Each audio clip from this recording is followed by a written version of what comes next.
So the fact that I went to high school, I went to university, and I came to Canada and did business and was successful in business, in financial services, I consider myself a statistical improbability. Yes. And hence, once you realize that a lot of who you are, who I am today, has nothing to do with only me. Mm-hmm. I was blessed because I was born to a mother who was an absolutely fantastic role model. I didn't choose my mother. No. I was blessed because I was born in a country that made me a confident person. And thirdly, I feel blessed because I was born in an era in which I can own a pair of shoes, I can own a pen. Had I been born 250 years ago, I would have been owned. That's right. So for those reasons, I have contextualized myself and realized the person I am today, the confident person I am today, is a function of many factors that I had nothing to do with.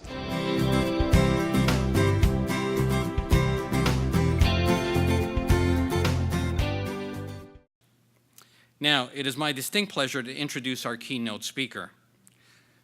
As founder and chairman of Portland Holdings, Michael Lee Chin is widely regarded as a visionary entrepreneur whose philosophy of doing well and doing good has resulted in phenomenal business success and inspiring philanthropic initiatives. Michael was born in Jamaica in 1951 to humble beginnings. He immigrated to Canada in 1970 to attend McMaster University, where he earned a degree in civil engineering.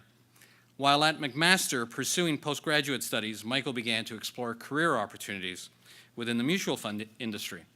In 1987, he was able to use the profits from a very successful investment to buy a small Ontario-based investment firm, AIC Limited, the first in a number of acquisitions for Portland Holdings.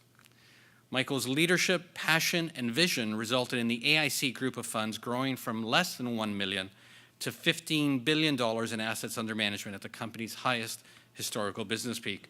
In 2009, Michael sold AIC's retail mutual fund business to Manulife Financial. Portland Holdings is a privately held investment company which manages public and private equity. It has direct ownership interests in a collection of diversified businesses operating in sectors that include telecommunications, financial services, media, tourism, waste management, consumer goods, and agriculture. Portland is committed to building strong indigenous businesses, and equally important, these businesses must also seek to improve the social well-being of the communities in which they operate. One of Portland's holdings is the National Commercial Bank Jamaica Limited. Since its acquisition in 2002, NCB's profits have grown from net after-tax earnings of $6 million US to $90 million US last year. Under Michael's stewardship, NCB is now the largest bank in Jamaica and among the world's premier lending institutions. The Banker magazine, a publication of the Financial Times in London, ranked NCB third in the world for return on capital in its survey of top 1,000 banks in 2011. In 2007, Michael and the Portland private equity team created a $225 million US dollar private equity fund focusing on investments in the Caribbean region. Investors in the fund include a division of the United States government, the pension plan program of a multinational corporation, a fund of funds representing clients such as New York State Common Retirement Fund, European Investment Bank, and Export Development Canada.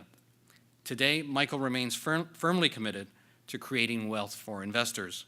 He is executive chairman of Portland Investment Council, an investment fund manager and exempt market dealer. As chairman of the Mandeville Group of Companies, it is Michael's goal to cover all the financial bases from product development to sales. In 2012, he started assembling a diversified group of wealth management companies that include a distribution arm, private equity investments for high net worth retail clients, and insurance. This group of companies, Mandeville Private Client, Mandeville Wealth Services, and Mandeville Insurance Services, Inc. Among his many personal accomplishments, Michael has received Doctor of Doctor of Laws degrees from a number of distinguished universities, including McMaster University, the University of Toronto, Northern Caribbean University, Sir Wilfrid Laurier University, the University of the West Indies, and York University. In October 2008, Michael was awarded one of Jamaica's highest national honors, the Order of Jamaica, for his significant contributions to business and philanthropy. In 2011, he was appointed Chancellor of Wilfrid Laurier University. And in 2013, he received the Queen Elizabeth II Diamond Jubilee Medal from the Government of Ontario. Without further ado, ladies and gentlemen, please join me in welcoming Michael Lee Chin.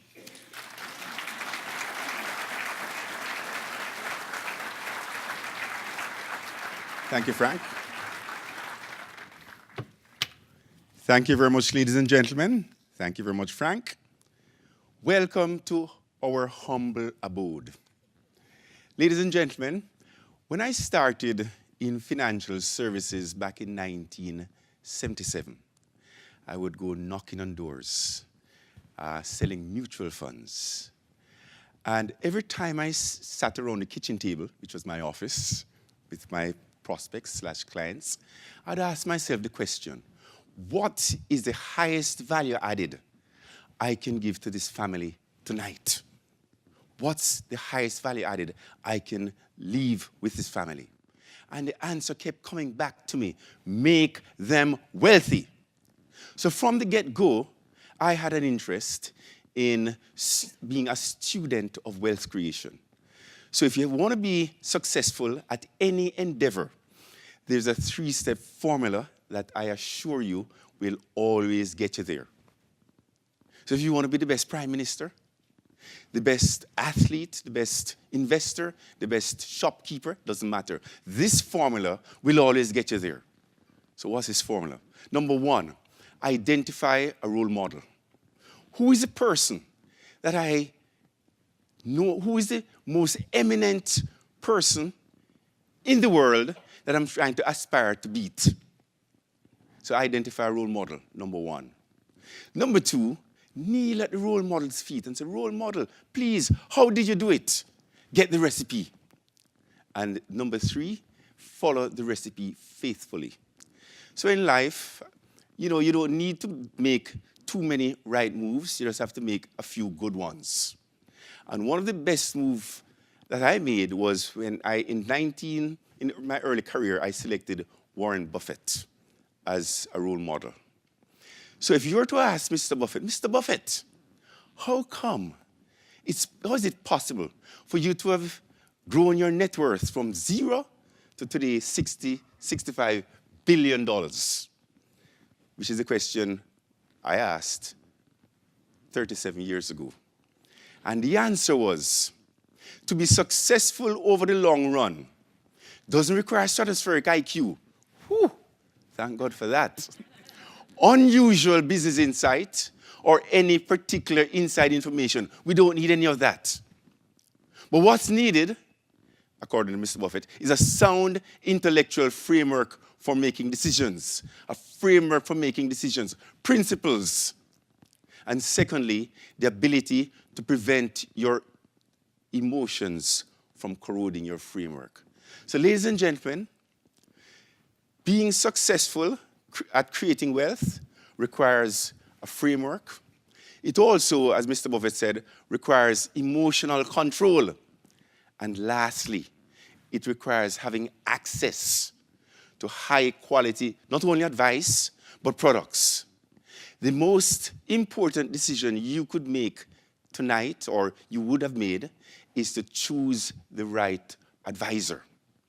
That's the most important decision you can make. Choose the right advisor. Because if you were to, given that we all are trying to create wealth, if you were to ask, in fact, take it even one step further, if you were to Google tonight, when you go home, Google, how is wealth created? What do you think will come up? Is there a formula for it? Invariably, the answer will be no. But in 1978, that was my quest as a young man, and it came to me in 1979 as to the framework that Mr. Buffett was referring to. So, if you think about any wealthy person anywhere in the world, a person who became wealthy not by marrying it, not by stealing it, not by winning it or inheriting it, they created wealth invariably by applying those 5 principles. Number 1, they all own a few high-quality businesses, not too many, a few. Number 1, anywhere in the world and everywhere in the world. Number 2, they really understand those few businesses. Number 3, they make sure that these businesses are domiciled in strong long-term growth industries. Number 4, they are very adept at using other people's money prudently. And fifthly, they simply hold these businesses for the long run. So when Mr. Buffett refers to a sound intellectual framework for making decisions, that's what he was referring to. He's saying, these are the principles that if you follow them, there's no question as to what the outcome will be. As consistent as mixing 2 atoms of hydrogen with 1 atom of oxygen, what do you get? Every time, water. If you apply these principles consistently over time, there's only one outcome that will happen, and it's wealth. The second framework that I'd like to point out came to me after the last financial crisis. So in 2007, we sold a business, Berkshire Investment Group, to a large financial conglomerate. And at the time, in August of 2007, we took back shares of the large financial conglomerate and cash. The shares we took back were worth, trading at the time, it's a public company, at $39.15. Let's say $40. So this was in 2007. So the simple math is, money will double every 7 years, or every 7 years at 10%. Or conversely, money will double every 10 years at 7%. So I thought, if this stock compounds at 7%, at 10%, I'll double in 7 years. So therefore, by 2014, the $39 stock or $40 stock should be worth $80. That was my expectation. That expectation was ambushed by the global financial crisis.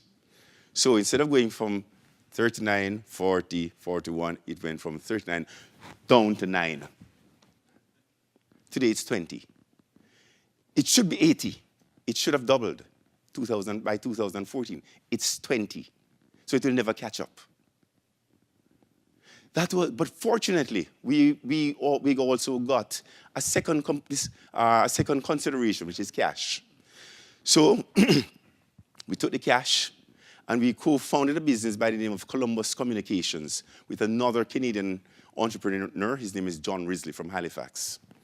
So this business, when we co-founded it back in 2006, 2007, we all got shares, $1 per share. In 2009, in the middle of the crisis, we all got a dividend, 50 cents, half our money back. In 2012, we took in another investor. His name is Mr. John Malone. John Malone, he's worth $6 billion, and he's the chairman of the second largest cable company in the world. He bought 20% of our company, Columbus, for $3.08. Our average cost was 50 cents. In November of this year, it was announced that Cable and Wireless bought our baby for $3.01 billion at $6.95. Our clients in 2012, we gave them an opportunity to co-invest at the same price as John Malone, right? Our clients right here in Burlington. So, having gone through the crisis, I thought to myself, how did I get through the crisis as I wouldn't say unscathed because I was battered, but how did I survive? And the answer was, it was my private businesses that allowed me the sanctity, the safety, gave me the confidence to have survived. my private business, not my public business, as per 39 down to 9.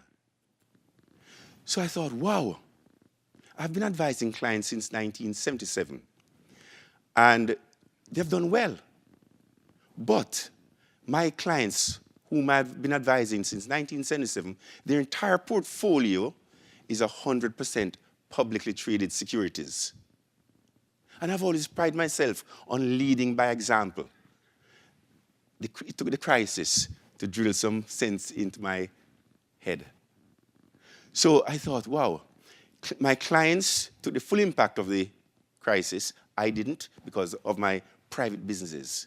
There's a dysfunctionality here as to how clients are advised. And there's also a dysfunctionality in what clients expect in terms of their portfolio. Because most clients who have a financial advisor, they end up with a portfolio that's 100% publicly traded securities. As you can see from the slide, clients' needs are to preserve capital. You have a need to preserve capital, get liquidity, get income, get growth, and minimize taxes. So how do most clients achieve that? Through the advice that they're given. Well, they invest in publicly traded fixed income, publicly traded public equities, and cash. But the wealthy people, they too own the same three: publicly traded equities, publicly traded fixed income, and cash. But in addition to that, they own private equity, direct ownership of businesses, venture capital, real estate, infrastructure, and resources. So the question is, where can you go today as an individual who is who has aspirations of creating wealth and invest exactly as the wealthy do? Who is providing that service? And the answer is no one. So hence Mandeville. At that moment, I made a resolution that clients are we are all seeking we all have the same needs, but they just don't have access to a whole area of assets, and we'll give it to them and make sure that we avail it to the highest quality possible. So if you were to ask CPP, onto your teachers, or any wealthy person, how is your portfolio constructed? They'll say, CPP will tell you, we have private equity, we have direct ownership of businesses, venture capital, real estate, infrastructure, and resources. If you were to ask Harvard Endowment Trust, Yale Endowment Trust, they'll tell you that the bulk, 80% of their portfolio is in those private areas, 20% in public areas. Yet still, every single individual investor has a portfolio that's 100% public. Therein lies a structural dysfunctionality that's not only in Burlington, Ontario, but it's global. So we have set out to change that paradigm. That's the focus of Mandeville. So the second aspect of the framework that Mr. Buffett is referring to is that the ideal portfolio should be much more than just public equities. Public equities, they have their place, but the ideal portfolio is much more. Another question was asked of Mr. Buffett. Is Mr. Buffett? Well, he volunteered this answer. Mr. Buffett said, what I do is simple, not easy. What I do is simple. Understanding the framework is very simple. Those 5 laws are simple. It's simple to understand the fact that wealth is created by owning public and private. But the execution of it is not that easy. So what I do is simple, not easy. So about a month ago, a client of mine called me and said, Michael, have you seen the price of Berkshire Hathaway shares? And I said, yes. This client has been with me since 1980, the early 80s. And I said, yes. He said, Mike, it's $225,000 per share, the Class A shares. I said, yes, I know that. And I also know that you own 16 shares. So 16 times 225,000 US, how much does that work out to be? 4 million Canadian dollars. 4 million Canadian dollars. Now, this client purchased those shares back in August of 1990. at $5,000 per share. Now, think about you buying a share, one share of any a stock for $5,000 back in 1990. Or another way of looking at it, think about buying one share for $225,000. Ludicrous. So it was not easy to have encouraged the client to have bought 16 shares, which cost $80,000 at the time. 16 shares times 5,000, $80,000 at the time. So it was not easy. So this chart shows some of the difficulties throughout the years that we have faced. So when the client bought here in 1990, somewhere around here, paid $5,000. But you can see that the high for that year was $8,675. So the share price had fallen by 40% in that year. And it was a function of the Iraq War. Remember the Iraq War? Iraq War came and it ambushed the stock market. So the share price of Berkshire fell from $8,675 to $5,500. It was at this point in time when the client bought 16 shares. So it wasn't easy to have bought then in the midst of a crisis. Then by 1994, 4 years later, the share price had ascended to $20,700, the high of that year. The low of that year was $15,000, caused by an increase in interest rates in 1994. Can you imagine, the headlines? You can see some of the headlines that were prevalent in 1994. These headlines do not engender confidence. So it would have been easy for the client to have sold out at this point in time.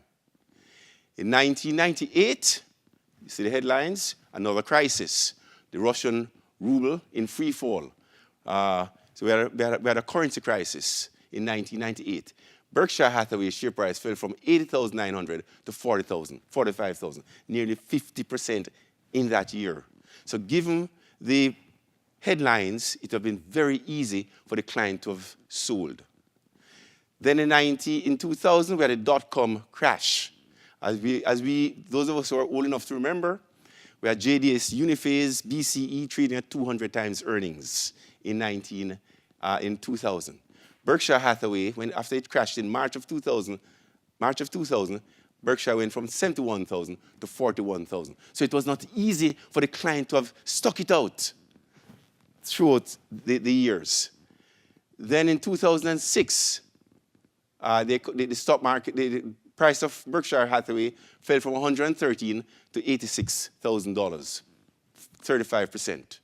Global financial crisis, price fell from 147 to 77, 50%. And you can see the headlines. The headlines do not engender confidence. In fact, all the headlines, they were crying doom and gloom. The sky was collapsing.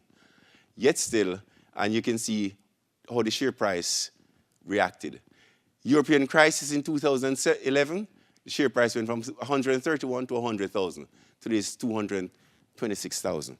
So in retrospect, it's easy to say, well, 5,000 went to 226,000. But throughout the years, it was very difficult to have stuck it out.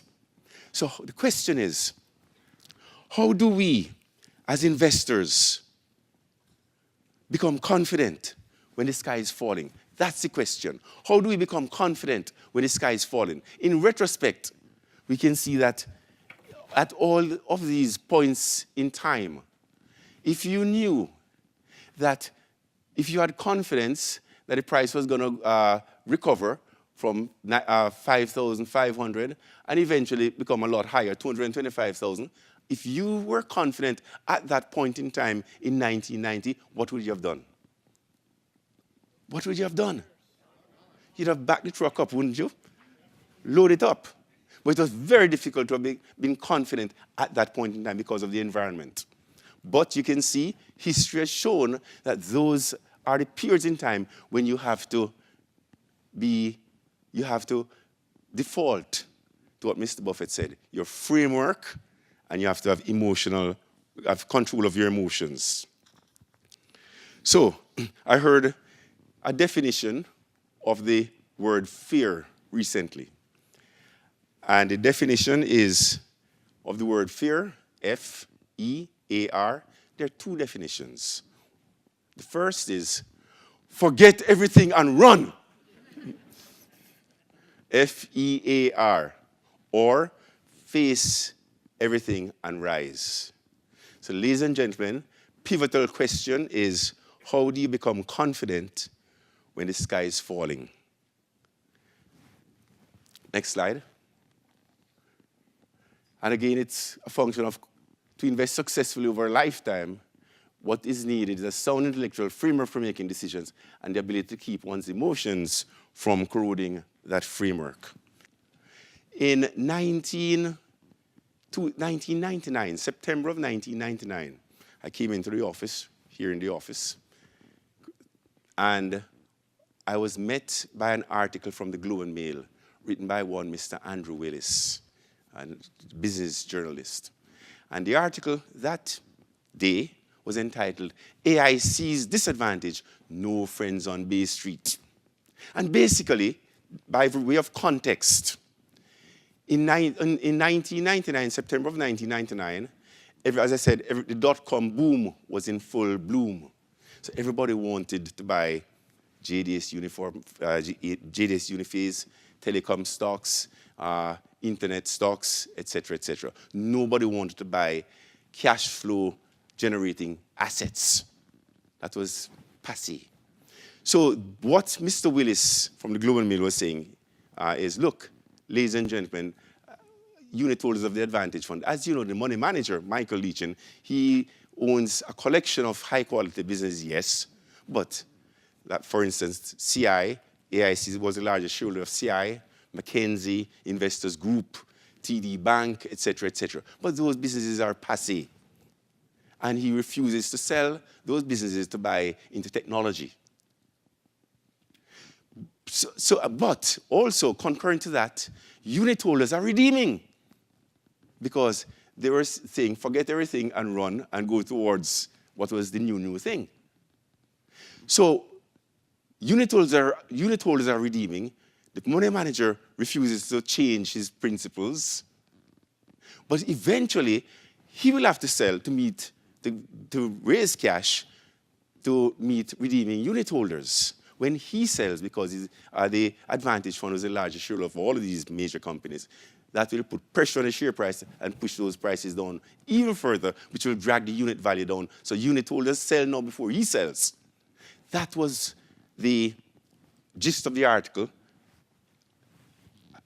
that met me on September the 2nd, 1999, AIC's Disadvantage, No Friends on Bay Street. So for the first hour, I was depressed. So I thought, wow, this is tantamount to cheerleading a run on the bank. Because his argument is, well, it seems linear and logical.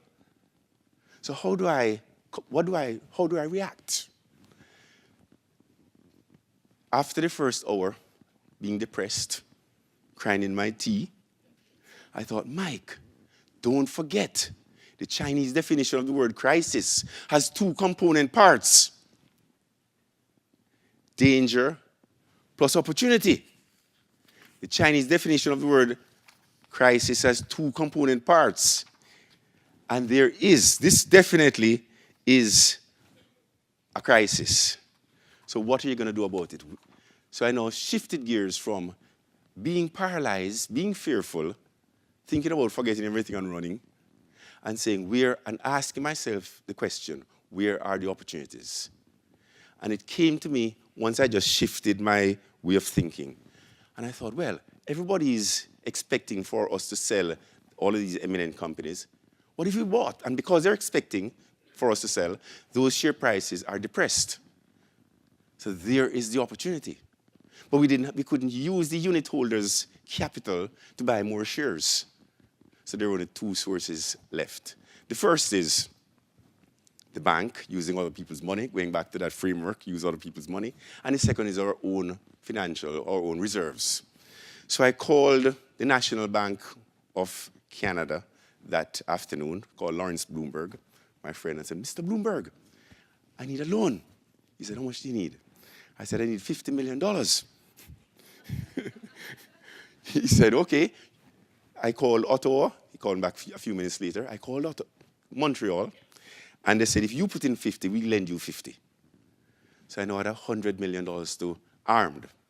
So I selected one business when I defaulted back to my framework. Remember, to be successful over the long run requires a requires a sound intellectual framework and the ability to prevent your emotions from corroding that framework. So I defaulted back to my framework. What business do I best understand? Mackenzie, I've owned it since 1983. This is now 1992. So for the next 6 weeks, we spent $100 million buying one stock, Mackenzie. So by then, we had accumulated 35% of Mackenzie Financial Corporation. I also called the case depot from Quebec and told them that we're buying Mackenzie because it's inexpensive. It's 4.2 times cash flow. These businesses usually trade at 10 times cash flow, 11. So it's trading at 40% of what it should be trading at. So case you should be buying. So they too came in and bought $100 million. So this was in 1999. 6 months later, the company was in place. CI wanted to take over Mackenzie, but we had the bulk of the shares. We had 35% of Mackenzie. So the bidding started. Our average price was $15. Started at 18, 19, 20, 21. I think CI dropped out of the equation or out of the race at $22. Then Investors Group joined the fray. So it was AIC plus the case versus Investors Group vying to buy Mackenzie Financial. But we had the bulk of the shares. We're the largest shareholder of Mackenzie. So the bidding continued, 23, 24, 25, 26, 27. At 30, we said, you have it, investors. So they paid $4.2 billion for Mackenzie. Today, investors still owns Mackenzie. So 3 years later, for the next 3 years, I'd never met Mr. Andrew Willis, but I've been planning to meet him. So for 3 years, I've been choreographing this meeting. So 3 years later, we called Mr. Willis. Mr. Willis, we have a story for you. What's the story? Come to Burlington, and we'll tell you. So if you have been choreographing a meeting for 3 years, it's going to be perfect. It's like sharpening your machete, right, for 3 years. So at the said moment, Mr. Willis turned up. And at the said moment again, he said, oh my gosh, what a beautiful annex, which is this part of this wing that you are sitting in. And I said, yes, Andrew, and we call it the Andrew Willis Annex. He said, what do you mean? I said, well, Mr. Willis, 3 years ago you wrote this article. It was entitled AIC's Disadvantage, No Street Friends. He said, yes, I remember that article. I said, as far as you're concerned, on September the 2nd, you wrote the article, gave it to your business editor, and that was it. I had to deal with the fallout from your article. So let me tell you what happened in chapters 2, 3, 4 to 10. So I narrated this story to him. He said, what? You made $100 million, because we doubled our money, we sold at 30. You made $100 million on a 75-cent newspaper? I said, no, Mr. Willis, that was then. Because we took $80 million, we took $20 million of the $100 million in profits, and we built this beautiful wing that you're now sitting in. So thank Andrew. We took $20 million, and then we took the other 80, and we put it as a down payment on the National Commercial Bank. And that 80 is now worth $400 million. So, Mr. Willis, the 75% newspaper is now worth nearly $500 million. So please go out and write another article. So the point is, ladies and gentlemen, our behavior today will really determine our history. And the question is, how are we going to make sure that our behavior is such that we minimize mistakes? We'll make mistakes, but how are we going to make sure that we minimize mistakes?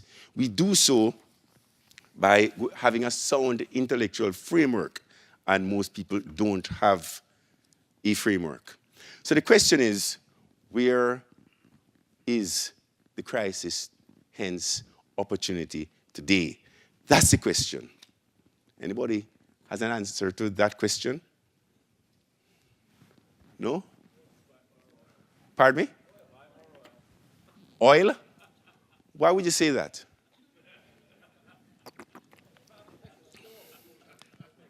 So where's the crisis today? Where are the opportunities today?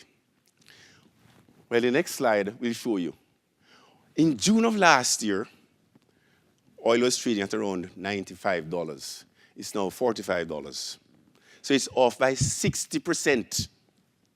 The Canadian government is distressed because they have to be rewriting their budget. Am I right? Alberta is more distressed. So is there a crisis? Is there a crisis for people who are in the business of producing oil? Countries, industries, and then today I saw where Caterpillar earnings were down significantly because of the fall of oil. So the ripple effects are far-reaching. So oil has fallen by nearly 60% in the last 6 months. So do you think oil price will stay low forever? When you go to the pump today, are you smiling? Are you smiling? So how can you maintain that smile forever? Pardon me? You buy oil stocks. Because when oil price goes back up, and it will go back up, your shares will go back up. So you'll share when oil price goes back up. So ladies and gentlemen, today we have a great opportunity to capitalize on this crisis that is presented to us by the sell-off in oil. Next, Chris. So I'm going to point out what I refer to as a Mackenzie opportunity. A Mackenzie opportunity. And Mackenzie Financial Corporation really was my real big foray in capitalizing on a crisis, my first foray. So here's a Mackenzie opportunity. Crescent Point Energy. Here's a business that we own a lot of. And this business it's a substantial business. It has a market cap of nearly 14 billion today. It's coming from 20. It has a dividend yield today of 9.06%. Half of its 2015 production is hedged at $90 per barrel. Very strong balance sheet, and they have a very disciplined capital expenditure approach.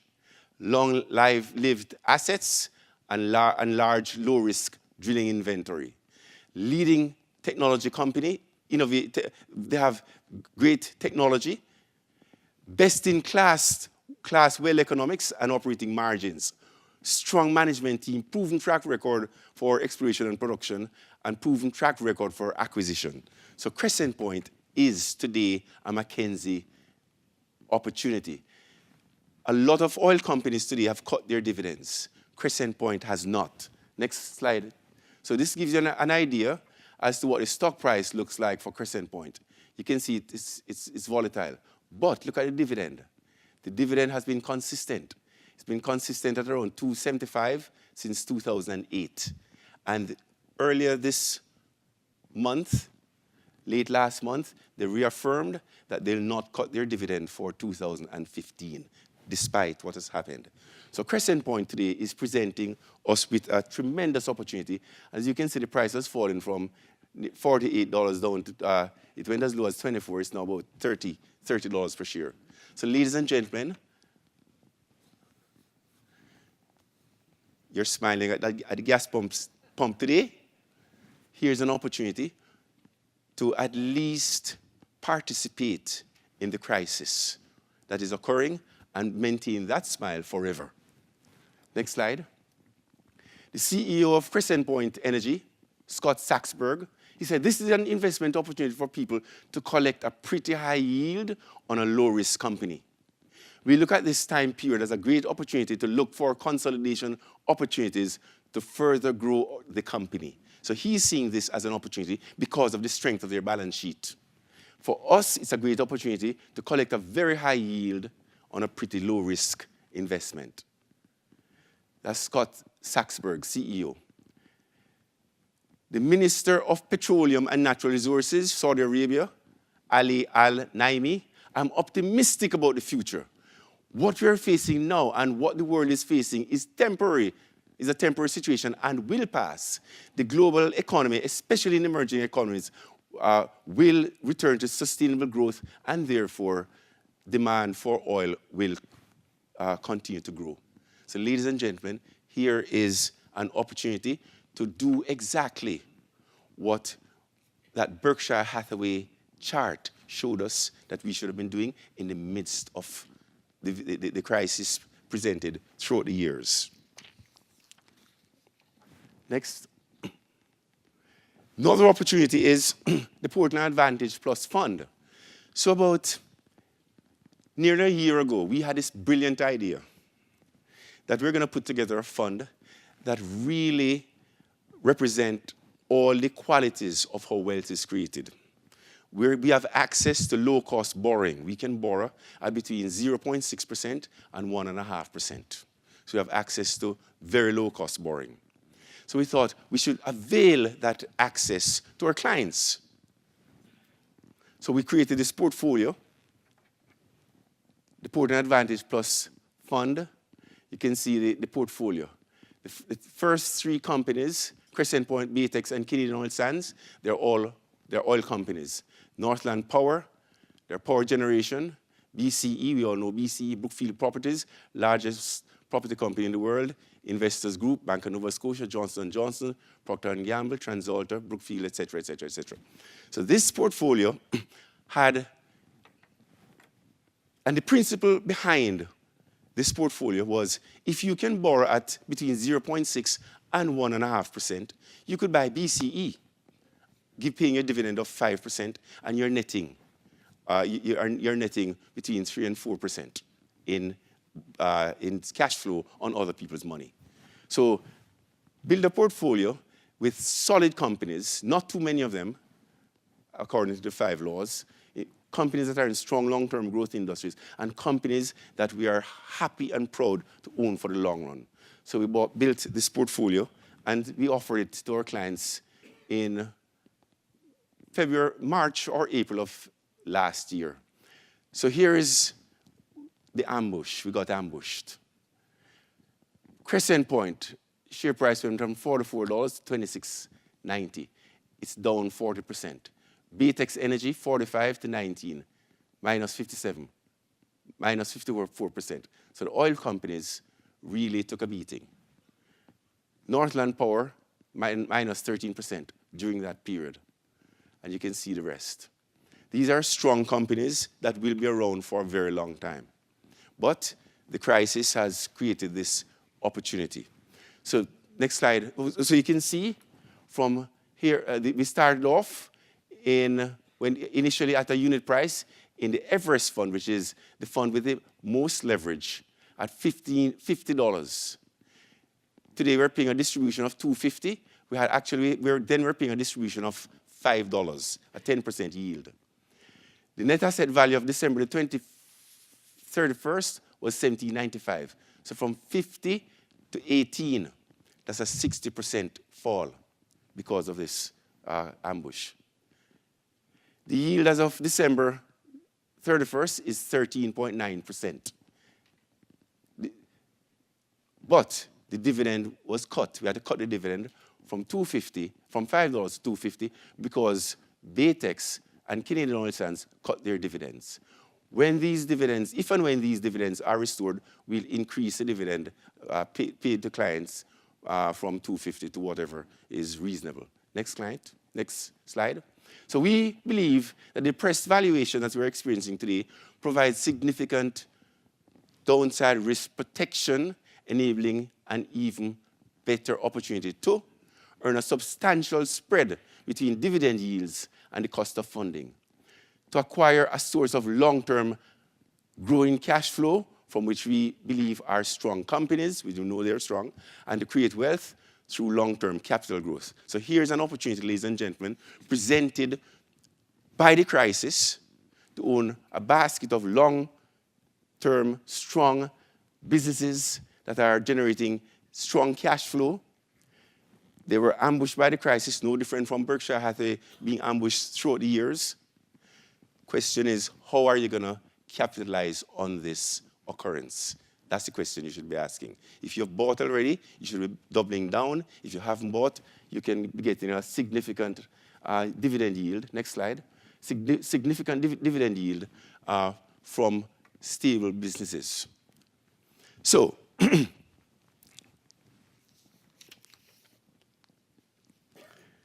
we spoke about, Mr. Buffett said, to be successful at investing, you need a sound intellectual framework. We need to be able to control our emotions, and we need access to opportunities. Access to opportunities. And I said earlier that the purpose of Mandeville is to democratize what has been the purview of only the super wealthy, and make sure that our clients have access to the same knowledge, know-how, principles, products, so that they too can achieve the goals that they have for their family.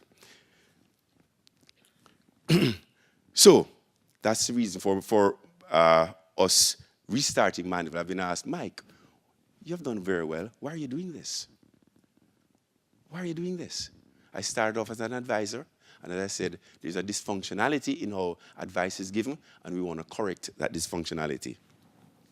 So at Mandeville, what you can expect is that our advisors are trained in these principles. Our advisors, they have absolute integrity towards making sure your portfolio is designed according to the principles of how wealth is created, the 5 laws. You can be absolutely sure that when the crises occur, and they will occur in the past, we're not going to run. We're going to stand up and say, look, you have 2 choices. You can forget everything and run, or you can face everything and rise. Don't be fearful. Once you have a framework that is grounded in strong principles. And we have access to great opportunities. Columbus Communication was one such opportunity that our clients participated in. And they'll continue to participate in Columbus, or the sequel to Columbus, Cable and Wireless. Another opportunity that our clients are participating in, and this is just to give you an idea as to the quality of investments that I'm referring to, is a fund by the name of GREF Fund, G-E-E-R-E-F. It was a year and a half ago, I got a call from the European Investment Bank, which is the largest public financial institution in the world. And they are our clients. And the gentleman, Cyril Arnaud, said, Mike, in 2008, the sovereign states of Germany, Norway, and the EIB funds the European community. We got together and we started this fund of funds, and we capitalized it with $112 million, euro. And we today would like to double the size of the fund, and hence the reason for my calling you. We have selected 4 representatives throughout the world, 1 in Asia, 1 in Europe, 1 in South America, and we'd love for Mandeville to be the North American representative. So I said, okay, Cyril, tell me about the features of this product. He said, well, clients who come in today will be able to get the same price as the EIB, European Investment Bank, paid, Germany and Norway paid. Clients will be able to co-invest side by side with these sovereign states. That's number 1. Same price, still dated price, back to 2008. Secondly, clients will get what is called first loss protection. What does that mean, Cyril? First loss protection. Well, it means that the EIB, it means that Germany and Norway would have to lose all their money before your clients lose a penny of theirs. So, ladies and gentlemen, when was the last time you have heard of a situation whereby you can invest and get stale-dated prices? Firstly, you can co-invest with the likes of Germany and Norway. When? Never. Worse yet, When was the last time you've had an opportunity whereby you had a preferred return status coming in 6 years later? Never. So that's the feature, the first loss protection feature. Or the fund would have to shrink from 224 because they're doubling the size. Tranche A will be what was the initial investors. Tranche B are the new investors. Tranche B are the new investors, so they're doubling the size. So the Tranche A investors, the initial investors, will have to lose all their money before we lose a penny of ours. When it's time for capital to be returned to clients, the priority is the following. The Tranche B investors, us, will get 100% of our principal out first, although we came in last. Then once we've got 100% of our principal, we'll get a 4% annualized yield. And after 100% plus 4% annualized yield, only then will Germany, Norway, and EIB get their principal out. Thereafter, once Germany, Norway, and EIB get their principal out, we get a further 6%. So the score really is return of principal to both Tranche E and Tranche B, return on capital 10% to Tranche B, us, 0% to the sovereign states at this point. Thereafter, we'll split whatever remaining cash flow or profits equally. And the fund of funds will invest in global energy efficient and renewable energy businesses. And the mandate of the portfolio manager is to find businesses that will give a 20% return. So when the EIB did its financial projections, they assumed a base case, not of 20%, but of 11%. If the base case is met, the EIB, Germany, and Norway will get a rate of return on their money of 2.4%. We will get a return of 22.4% if the base case is met. So it's asymmetrically, totally asymmetrical. So you're probably asking, why are they doing that? Well, you can ask that in the question and answer period. So I go through these examples because, ladies and gentlemen, if you are going to be investing in private assets, and as I said earlier, wealthy people have their portfolios a combination of public and private. One has to make sure that you have access to the highest quality privates. So we're not talking here about a syndication of some mechanic shops. We're talking about the highest quality assets that the most eminent, knowledgeable pension fund would salivate over. Columbus and GREF, two examples, and there are many. And our goal is to be able to make sure that our clients can build portfolios that are no different in profile or quality from the likes of CPP, Ontario Teachers, or the wealthiest amongst us. That's the objective of Mandeville. That's what our advisors, that's the capability that they have, and that is their mission and passion for you. And as I said, I can summarize by saying our mission is to democratize what has been the purview of only the super wealthy and make sure that all of us, we have the opportunity to create wealth on the same playing field. Thank you very much.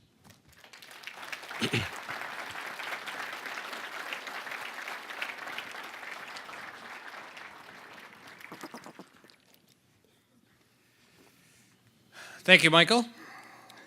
And I trust you found that both informative and entertaining. And Michael, thank you for a valued presentation, of course, illustrating the framework for success, the principles of building wealth, and of course, illuminating and drawing our attention to the unique opportunities which present themselves in the marketplace. Opportunities applicable and relevant to both registered and non-registered portfolios which exist today. Now, before we open for a 15-minute Q&A, I want to draw your attention that we do have microphone stands available. They are numbered on the floor. So if you'd like to please walk up to any one of them, we can direct the attention to the microphones. But before proceeding, I also wish to remind everyone of the coffee reception immediately following our conclusion this evening. It will be held directly outside as well. Also, for those of you who are existing clients and you are interested in seeking further information or guidance on any of the opportunities which Michael has mentioned this evening, I refer you back, of course, to your Mandeville or Portland advisor, and to please spend the time with them to determine suitability and the opportunities which are available. And for those of you who are attending tonight as our guests and friends, I want to bring to your attention that we have set aside limited opportunities over the next couple of weeks for anyone who would like to meet with one of our advisors. We have staff immediately outside at the registration desk. Should you seek further information on any of the opportunities, please feel free to book a time with our staff, and they will be immediately outside as well. If the next 2 weeks are not available, kindly let them know, and we will make every effort to accommodate. Now, finally, as a housekeeping item, I wish to encourage everyone to please provide feedback. Complete the event survey forms which have been provided on your chairs. Your feedback is valuable as it assists us in building the type of event and session and which you deem relevant and which you seek. So, why don't we begin with the Q&A? Number 3. Mr. Lee Chin, thank you for speaking to us tonight. And I'm a mom of young kids. I'd like to hear from you how you are teaching this investing principle to your kids. Some are grown, you still have young ones. The question is, how am I imparting these principles to my children? Well, the best form of leadership is to lead by example. The best form of the imparting is every day. They know. You see, when you can distill your behavior to principles, then you can teach. Most people, I don't think most people are unconsciously competent. They may create wealth, but they don't know exactly how they've created it.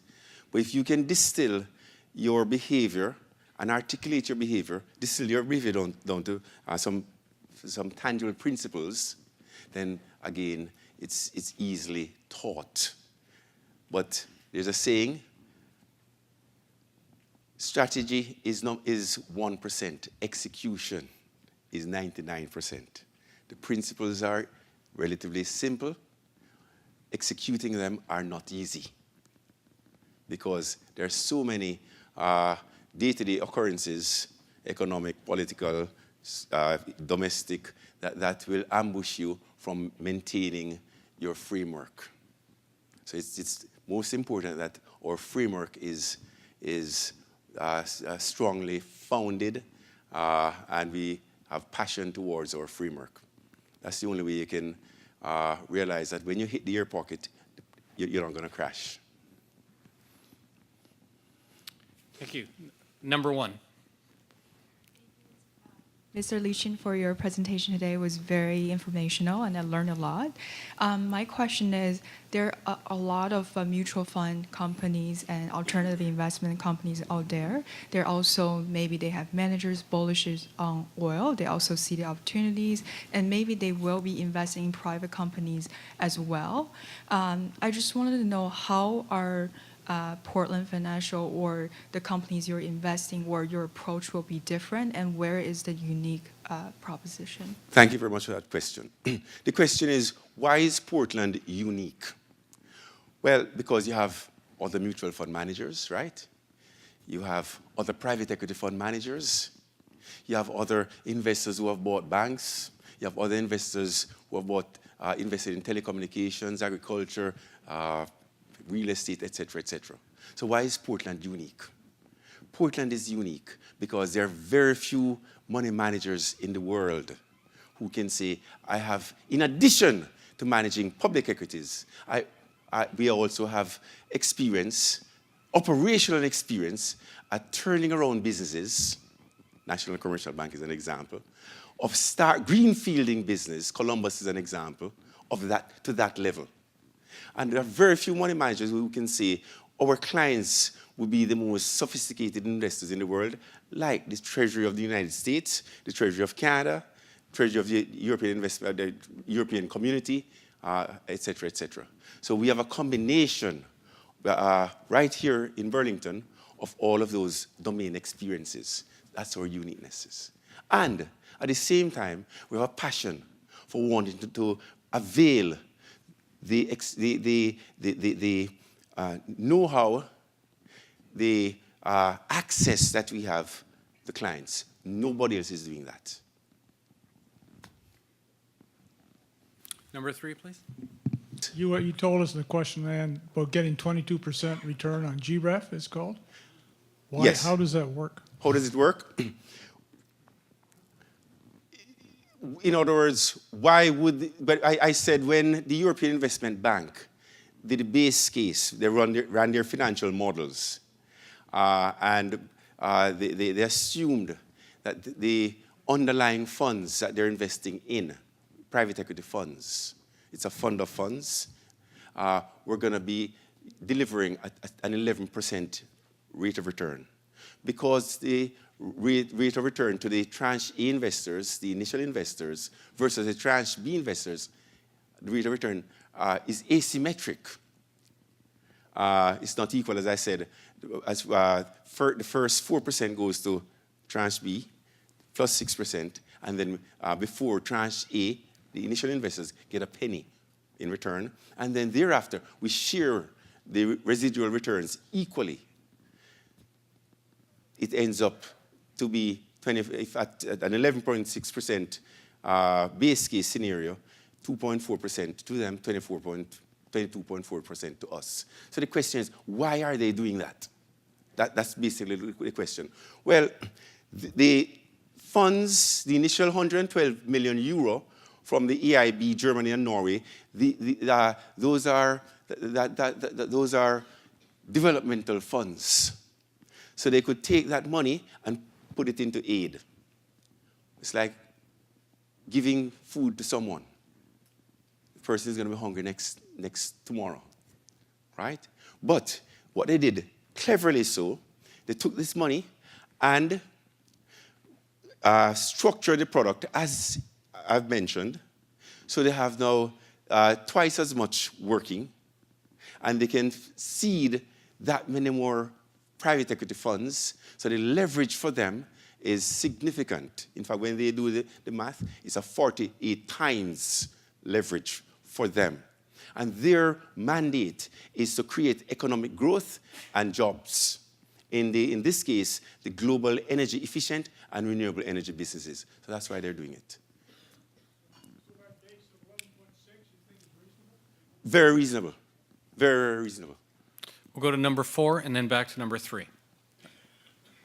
Mr. Lee Chin, first of all, thank you for the presentation. It was very informative. I've never learned so much. I'm a student at McMaster, actually. And I actually had 2 questions. The first question is, what's your stance on private Canadian tourism through private equity? Private Canadian. Private Canadian tourism, because there's a lot of talk on the low Canadian dollar. So there's some talk on tourism, whispers about that. And my second question is, what's your, it's a cliche question, but what's your best tip for new graduates? In terms of the first question, I have no expertise in the tourist business here in Canada. So my value added is 0. In terms of the second question, what's my best tip for new graduates? I would say, number 1, try to identify dysfunctionalities in the marketplace and fix them. Once you can identify dysfunctionalities in the marketplace and fix them, you'll do very well. So there's 3 criteria that I think are important that we have to be mindful of. The first is, whatever you do, you have to make sure there's absolute integrity in terms of what it is you're doing. Number two, you bring intelligent solutions to the marketplace. And number three, you're passionate about what you do. Thank you. Thank you.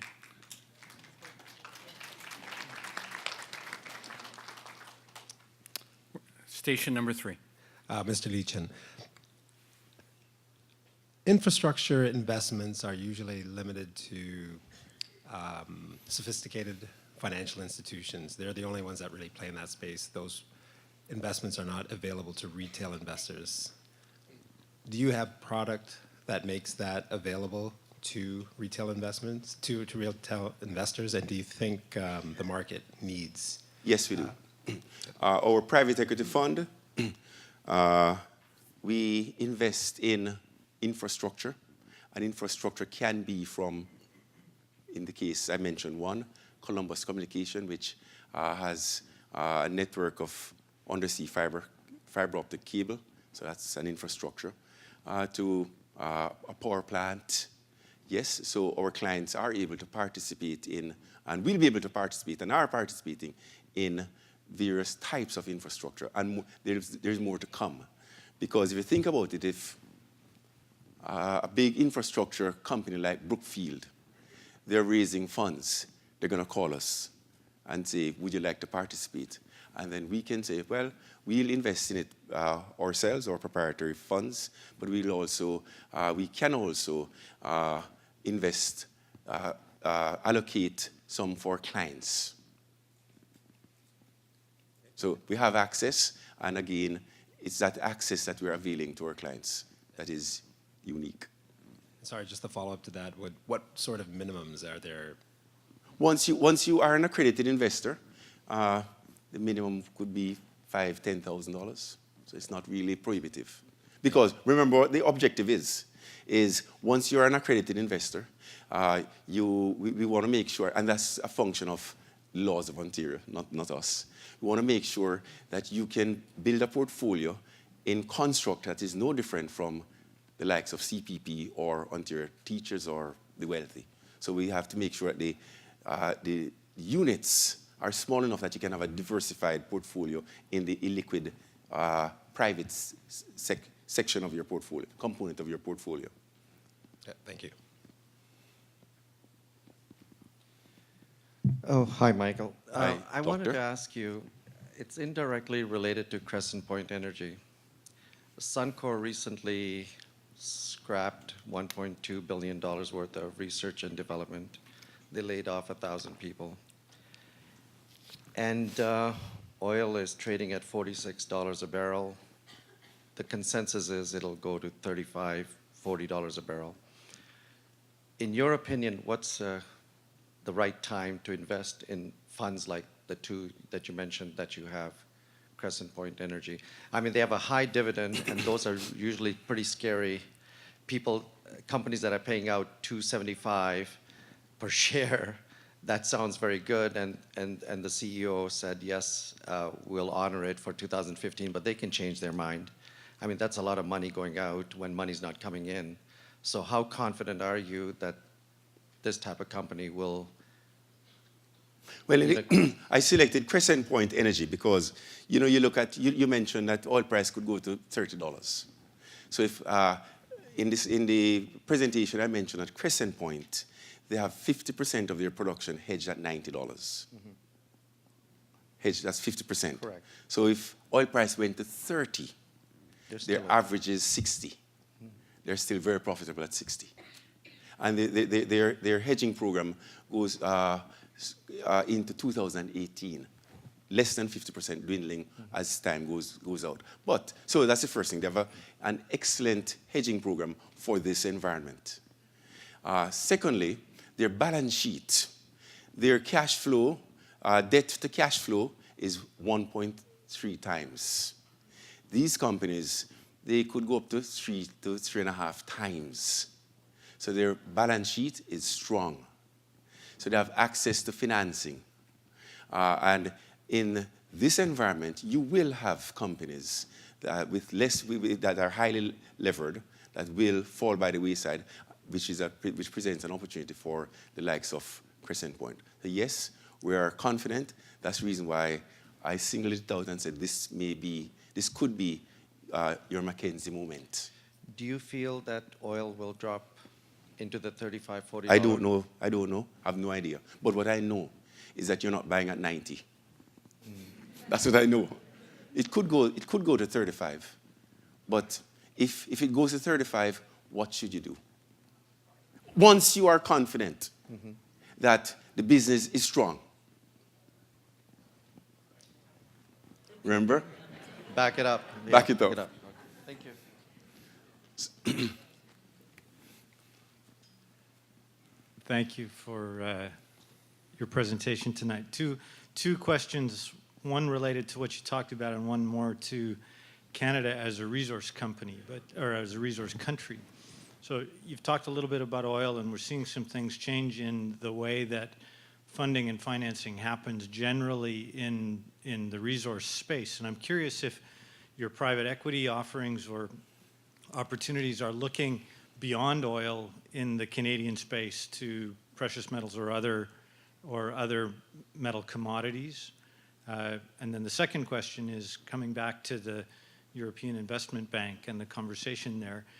I'm curious, we talk about $112 million and doubling that fund, and that's a lot of money, but in the context of a couple of sovereign nations in the European Investment Bank, it's not a big chunk of change.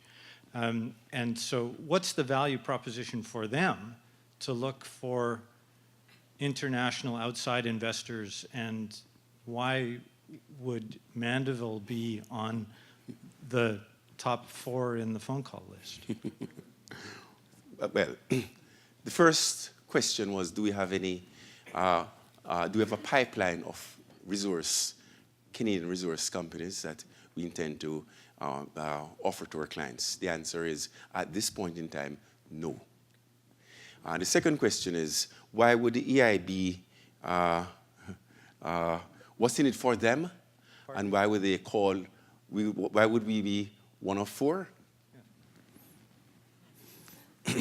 They are our clients. They invested in our private equity fund. They were an initial investor in our first private equity fund, which we started in 2005, 2006. And they were a seed investor. They gave us $50 million to invest. And they're very happy with the performance that they have gotten. They've seen a 3 times multiple on their investment. All our limited partners have seen a 3 times multiple on their investments. Now, in the private equity fund space, if you can deliver a 2 times multiple, you're doing very well. Very happy. Yes. A 3 times multiple is off the charts. So that's why they called us. Okay. And why would they need outside money rather than just using some more of their country budget? Because of the leverage that their mandate is job creation, okay, and also catalyze businesses in this global energy. It's a green mandate. It's a green mandate. And as you know, the sovereign state of Norway is at the forefront of green. So it's their way. And by the way, over the last 3 years, the EIB invested over $58 billion in this space. Yes. So what they're trying to do is to make it so attractive to widen their base of funders by giving them an asymmetrically positive rate of return. Thanks very much. And also protection of capital. Yeah. Great, thank you. Our last question for this evening comes from station number 1. Mr. Lee Chin. Yes, sir. Great presentation. Thank you for that. Berkshire it took about 20 years for Berkshire to get up to about $225,000. Let's think of somebody that's around 70 years old and an opportunity of buying oil right now. Do you predict that somebody 70 or 71 will be around when oil reaches $100 a barrel again, or are we just going to make our grandchildren wealthy if we buy it? So the question is, do we ever see oil going back to $100 in the lifetime from the perspective of a 70-year-old gentleman as a Christian. Well, here is what has confounded me. From all the readings that I've done, the surplus glut is 2 million barrels per day. Isn't that what you hear? 2 million barrels per day. That is against the denominator base, an average daily consumption of 93 to 94 million barrels per day. So the glut is really 2.01% of usage.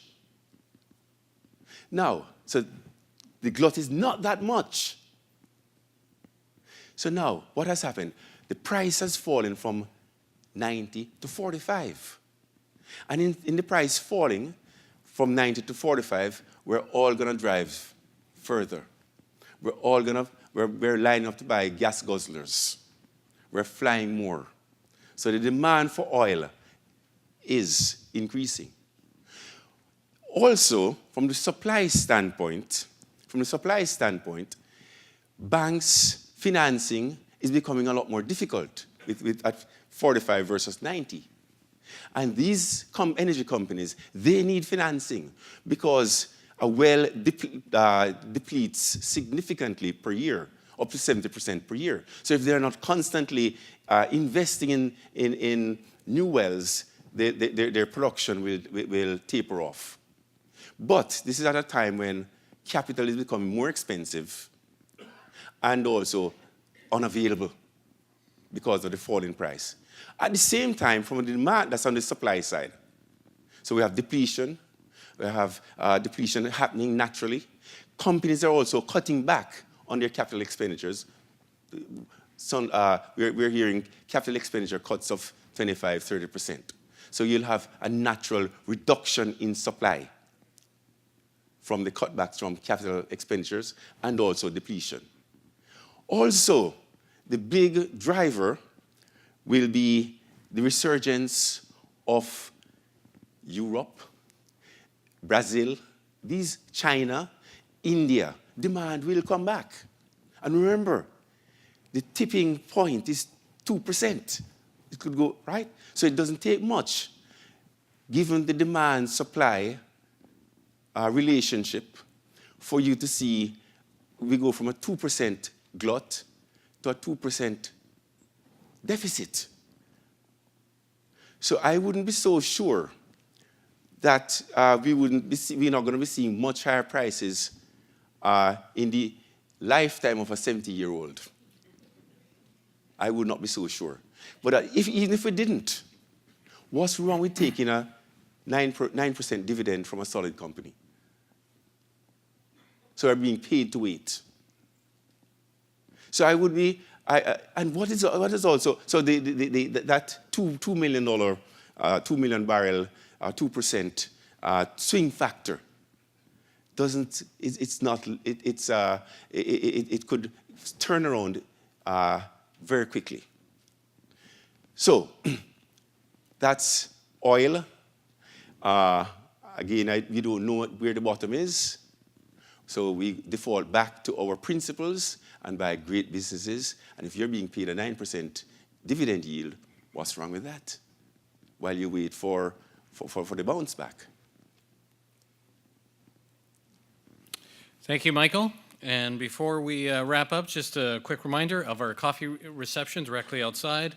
I also wish to thank Diana Odie, Chris Westenhagen, and our entire staff for the commitment and effort in making tonight successful.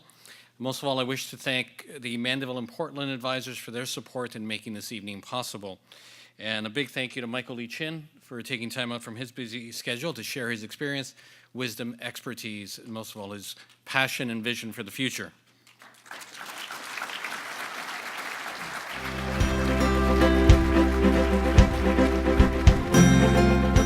Success is a function of minimizing mistakes. Yes, that's true. And you can minimize mistakes only if you have a framework that is rooted in principles.